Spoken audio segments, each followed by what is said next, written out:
Are you a runner that notices that your knees are constantly knocking together or that you have a little bit of pain at the front of your knee while you run? I got the fix for you. So what you want to do is you want to get yourself like a band. It doesn't have to be super heavy in resistance, but you do want to make sure that it's tied at the end like this, okay? And what you're going to do is you are going to put the band around your ankles and you're going to stand up nice and tall. Now what you want to make sure of is that your hips are level, and you're going to move your leg out to the side.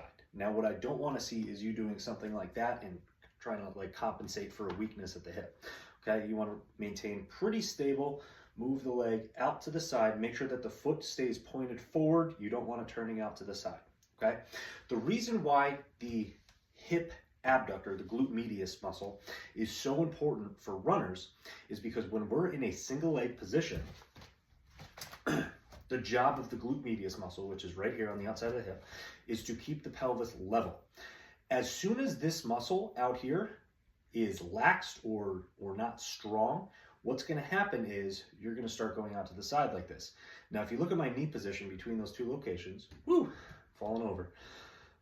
This is good, strong hip abductor, good glute medius strength. This is weak, okay? Right away, my knee starts going in. Now, what that looks like at the foot position is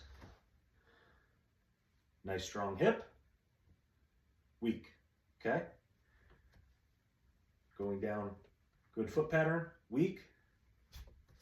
Hitting the inside of the leg, you might notice mud on the inside of the leg. You might notice that you have some knee pain, ankle pain, different things like that. And your foot is also gonna roll in quite a bit, okay? So that is a simple exercise that you can do to help strengthen your glute medius. You can also sit at a gym and kind of do that machine where you're pushing out like this with your legs.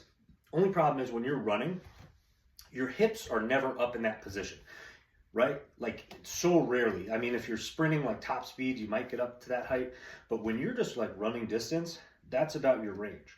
So if you're strengthening yourself in this range, that's not going to help you so much as a runner. Follow along for more tips and tricks as to how to become a more resilient runner.